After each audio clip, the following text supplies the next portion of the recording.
मजहब पूछना शुरू करें? क्या पुलिस वाले मजहब देख के जो है अपने काम को अंजाम दें? आखिर अभी तक जो है हमारे आईन में सेक्युलरिज्म का शब्द जो है वो दर्ज है। अगर आप इस मुल्क को सेक्युलर नहीं रखना चाहते हो तो हटाइए वो शब्द। उसके बाद जो आपने करना आप करिए, जो हमने करना होगा वो हम कर लेंगे। जो बिल पास हुआ है उसमें कहीं पे ये दर्ज हुआ है कि मजहब देख के जो है सीटों का बंटवारा होगा।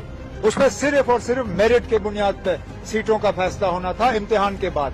अब इन बच्चों का क्या कसूर है अगर मेरिट जो है इम्तिहान में ये आगे आ गए? मेहनत करिए और इम्तिहान पास करिए और एडमिशन हासिल करिए। अब किस लिए बचना है? समझ नहीं आता किस लिए।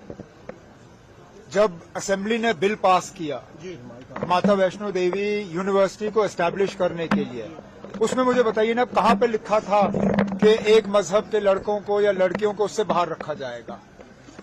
उस वक्त ये कहा गया था कि इसमें एडमिशन जो है मजहब देख के नहीं होगा, सिर्फ मेरिट देख के होगा।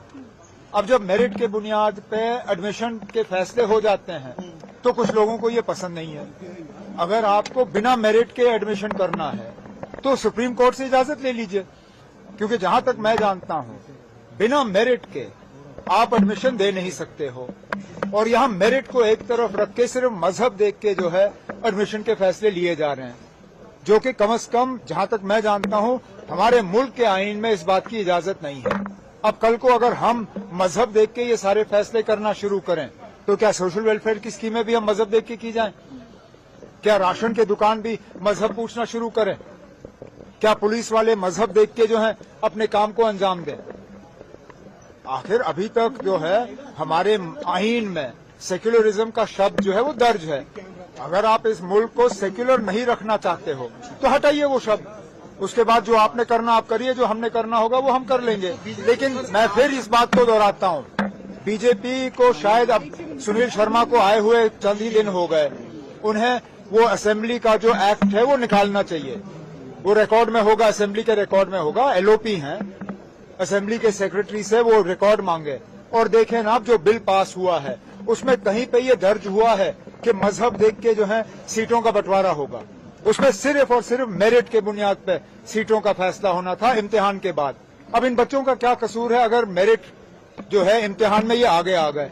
मेहनत करिए और इम्तिहान पास करिए और एडमिशन हासिल करिए। क्या अब कैसे अश्योर करोगे ना? तो फिर आप सीधा कहिए ना अब कि माता वैष्णो देवी यूनिवर्सिटी और माता वैष्णो देवी अस्पताल। आप यूनिवर्सिटी को अस्पताल से अलग क्यों कर रहे हैं? फिर अस्पताल में भी कहिए ना कि ये माता वैष्णो देवी के चंदे का पैसे का अस्पताल है, इसमें मुसलमानों को या गैर हिंदुओं को इलाज नहीं दिया जाएगा। कहिए हम वहां इलाज जो है कराना बंद करेंगे। अब मैं फिर इस बात पे तो आता हूं ना, अब जब ये जमीन दी गई यूनिवर्सिटी के लिए, जब एक्ट पास हुआ असेंबली में, उसमें बिल्कुल क्लियर है कि मजहब देख के इन सीटों का बंटवारा नहीं होगा, सिर्फ मेरिट देख के होगा। अब मेरिट में अगर कुछ बच्चे पीछे रह गए और कुछ आगे निकले तो ये किसका कसूर? किसी का नहीं। ई ऑक्शन पर क्या कहेंगे? अच्छी बात है, ये 7 ब्लॉक्स हैं, ई ऑक्शन किया जा रहा है इनका। और मैं जैसे मैंने अपनी तकरीर में कहा, ये ब्लॉक्स किसी के हवाले नहीं किए जा रहे हैं, मरकज पे इनका कंट्रोल नहीं होगा। Ministry of mines, government of India हमारी मदद कर रही है ताकि ट्रांसपेरेंट तरीके से ये अलॉट हो जाए, इनमें माइनिंग का काम शुरू हो जाए। और लाइमस्टोन जो है वो सीमेंट के लिए एक बहुत जरूरी रॉ मटेरियल बनता है।